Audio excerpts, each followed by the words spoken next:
Hello everyone, this is CJNovo992 and today we're back for the brand new video, and it's that time me and thee turn our attention away from the domestic football and the domestic stress and turn ourselves to a wee bit of glit and glamour of European football. Now I'll be honest with you, I'm in a much better mood than I was the last time we were talking about European football. We've had a managerial change, especially based on the performance we just had at the weekend. I'm feeling a lot more encouraged now going in to the European dance, despite what now lays ahead of us, which for me is the hardest test that we have in European football. And the longer you watch today's video, the more you'll know why. Now, as always, ladies and gentlemen, just a wee bit of YouTube isms if you didn't mind. If you find yourself enjoying the channel or content anytime, please consider hitting that like button. It helps other people find the channel and find this video, so it'd be greatly appreciated. Or if you want to wait to see whether or not this is worth a like, let's go ahead to try to earn it. But I'll be honest with you, right, before we go doing our regular scheduled programming with the oppositional preview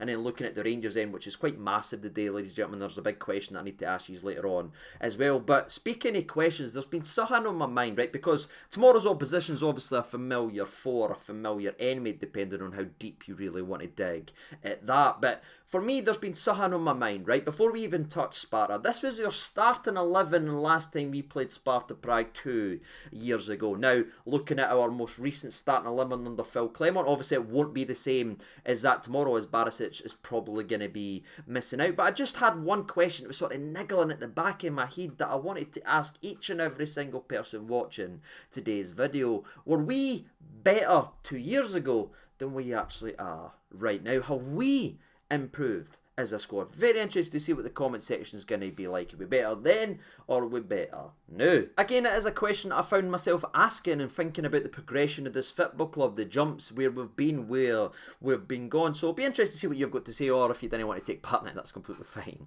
as well. But speaking of stronger, that leads us into the oppositional preview, and we get to speak about Sparta Prague, who, if you remember when the draw was actually done, ladies and gentlemen, I know Betis was the bookies' favourite. I know everyone was talking about Real Betis, but for me, I was sitting in my car and I said it's Sparta Prague, the one that I think is going to be the most annoying competitive fixture that we've got in terms of the European run. And I think that's continued, because you look at it getting into the oppositional preview. Sparta Prague come into this game versus Rangers on the back of an absolute phenomenal domestic campaign so far that has saw them undefeated in all competitions. In terms of their league and their cup, they are undefeated troops with 12 wins in the league and only 2 draws to their name. And you think about how well we played and how much of a relief that was and how much of a confidence builder that was for us getting that 4-0 win versus Hibs at the weekend. Well, Sparta Prague come into this game versus us with yet another 4-goal performance troops. That's became sort of the norm for them this season, as they also equalled a 4-0 win coming in to this one. But as always, we like to go a little bit deeper here rather than just reading the surface clickbait to ease and day and an easy shift. It's actually a little bit scarier when you start to dive into it, or a bit more impressive from the Sparta Prague way if you want to look at it, because just in terms of league football, remember the 10 wins, 2 draws that we just spoken about, do you know how many goals they've scored in that period? 34, and only conceded 8. That shows you they are an absolute dominant side, and it's why I sat 4 weeks ago and says that is my favourite to either top the group or be battling for second. So I can't sit here and poke fun at them. Domestically, they've been simply incredible. The manner in which they've been playing, the goals that they've been scoring, the way they've been dismantling oppositions, you've just got to hold your hands up and say it's impressive. The only real blemish they've had on the record recently in terms of domestic football was a 1-1 draw versus Slavia Prague. Yes, them. And that game showed me a different side of Sparta Prague as well, because it was probably the first game in a while domestically where everyone never really went their way. Like, they weren't flowing, they weren't scoring goals for fun, they weren't blowing away the opposition. So what they actually done is rolled the old sleeves up and made that game as dirty could be, as both teams ended up getting red cards in the game. There was mad incident, mad challenges, wee scraps, battles. There was so much extra time added into that game that Sparta Prague scored a 111-minute penalty, and it wasn't even the end of the game. It just kept going and going and going. It was like Celtic was needing a late winner, troops. It just went on and on. And again, that shows you their grit and determination, that aspect as well, that when it isn't gone their way domestically, when it looks like their undefeated run was over, they managed, despite everything that was gone wrong in that game and possibly losing their heads on a couple occasions, they stepped up and still managed to battle and grab a point. So the team can play nice football, they can score loads of goals, and they can make it however ugly and get involved in battles. Physically, I mean, we're going to need Big Dessers, who was much better at the weekend. Again, a manager playing to Dessers' strengths. We're needing Dessers to pull on his Morelos pyjamas troops and start throwing those centre-backs about, because they are old school centre-halves, the way you go to the boot of their business. And I would maybe even use the word mean in a way, and I mean that in the best way possible, because I believe defenders should be no compromise, and they should be the hardest men in the team, if you will, and they should be a linchpin in a squad. And for me, that is what Sparta Prague has. Two centre-halves that are very physical and like to put themselves about. So we're going to need a Dessers masterclass if we're going to come away all three. So that's them domestically, ladies and gentlemen, and it's always interesting to look at domestically, because how are they playing? How's their confidence level? What is there in terms of consistency? Well, you know, consistent, very confident and on great form. But what about European football? Because that's where it really matters in terms of these previews, because in most cases, ladies and gentlemen, European football is a jump up in terms of quality. It's been really, really interesting to look at them, because this side that we face tomorrow came this close away from being a Champions League side this season, as they battled through the Champions League qualifiers and went all the way to a penalty shootout with Copenhagen, where they lost again on that penalty shootout. So they came that close away from being a Champions League side. They fell in to the Europa League and they got absolutely slapped of Dynamo. Like, I'm talking slapped. It's the worst performance today. I actually was quite enjoying it. You know what I mean? Because I've looked at how well they were doing. I went back and watched wee bits of that game and I went, all right, I can see that. They're absolutely dreadful at that. And I was happy watching it being a Rangers fan. But what I wasn't happy about, troops, is the way that they responded, because just a week later, after getting their scants pulled down 3-1 off Dynamo, looking like they were out, people, they managed to battle, scrap and fight and stick together at home to not over get themselves back in to the game, but to wrap it up there. And then as they overturned a 3-1 deficit to end up winning 4-1 in 90 minutes. Never went to extra time, they wrapped it up, completely overturned it in one 90-minute game as they slapped the Croatian side 4-1 at home.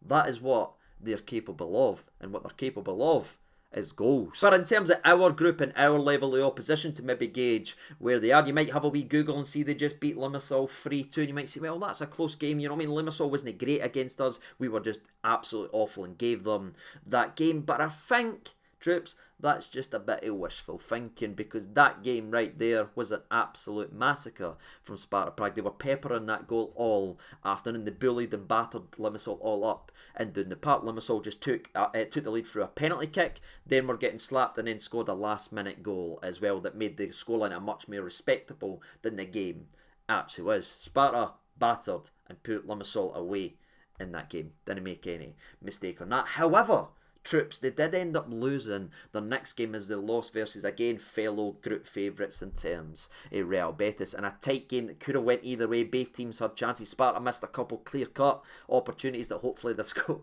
similar the same, and they miss the chances that they missed versus Betis, but Betis managed to come back from going down early to winning 2-1 thanks to a goal for a guy Fiesco. What's he ever done in terms of football? And truthfully, that's the tail of the tape, is Sparta Prague. They get the ball down, they play very aggressively, I'm sure. And I mean, I am sure they will look at the wing position of Rangers and attack, and that's where I'm very interested to see what Clements does, especially with the talking point we need to have when we get to the Rangers end. They get it out wide, they play very fast, they pile people forward, and more importantly, they are not afraid to pull the trigger, whether it's from 35 yards out, 25 yards out, or if they can get the ball in the mixer via crosses, they will certainly do that. This is a side that plays at a frantic level but has got real physicality. So we're certainly in for a game, ladies and gentlemen, but it's the type of game you've got to stand up and be counting for a Rangers perspective if you want to be playing European football after Christmas, after the pathetic display that you played versus Limassol. You've now gone into what I think is one of the toughest games on paper in terms of match-up, where their strengths are, where our weaknesses are, and needing to get a good result. And that's all I've got to say about Sparta Prague. They're not unbeatable. They've showed that so far in European football, at least. But again, it will be a very, very difficult game. Now let's transition over to the Rangers end and speak about one major issue. And that is the Barisic issue, troops. And aye, we have a press conference very, very shortly, so if there is an update that needs to be done, but where I think this is going, it means Barisic will not be playing tomorrow, which leaves us in a massive, massive hole down that left-hand side. Now, say what you want about Barisic, and I've said some good things over the years, I've said some bad things. The man frustrates me, but he's a maverick in that aspect. I've still never seen anybody cross a ball better than him. I just haven't, troops. I just have to tell you what I see. It's everything else that drives me crazy. But with him potentially missing this game and probably ruled out by the Rangers manager in the next 5 minutes, troops, Barisic will leave a massive hole in this squad because there is no Ridvan, who came on after 10 minutes, but Barisic got injured 30 seconds versus Hibs. There is no Ridvan to come in to this game tomorrow because Michael Beale never registered our only other left back at the football club. Honest to God, man. See, my insanity level over the last couple months can never be explained. We went into an entire European group stage competition with one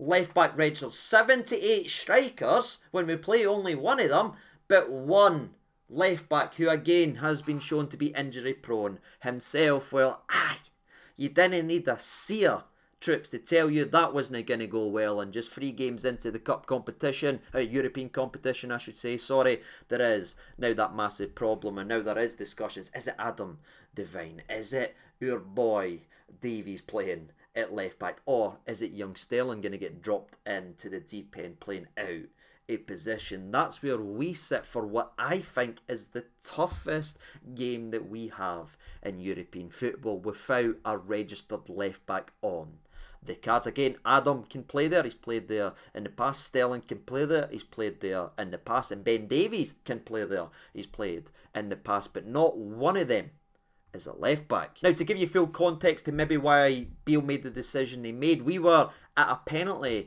in the European competition because we didn't have enough Scottish people registered, like homegrown players or anything like that, which is again an embarrassment in a club. So there was only, we couldn't register the full amount, it was a couple less than that. But again, still, you take one of the strikers out, maybe like a Kamal Roof or something like that, you're probably not going to get consistently over a group stage, and you put just a wee bit of left back cover in there. Am I losing my mind? And it does bring the conversation, is we building the right type of club going forward? If we are getting into cup competitions with less registered men because we haven't built the team properly, shows we are a little bit of a mess. And people could say, well, there's no too many good Scottish players, blah, blah. That's nonsense, trip. There's been Josh Doige at Hibs, who's now away killing it in the Serie A. Ferguson, who I spoke about for many years, but people just like him because his name. Well, he's running the show in Italian football, and probably tipped to get in fact, he is tipped to get a big move to the likes of Juventus and everything like that, right? So that's another couple that's been there, and the list goes on and on. Aaron Hickeys, there's been boys there in years, but we continue to turn our nose up to Scottish football, and now we went into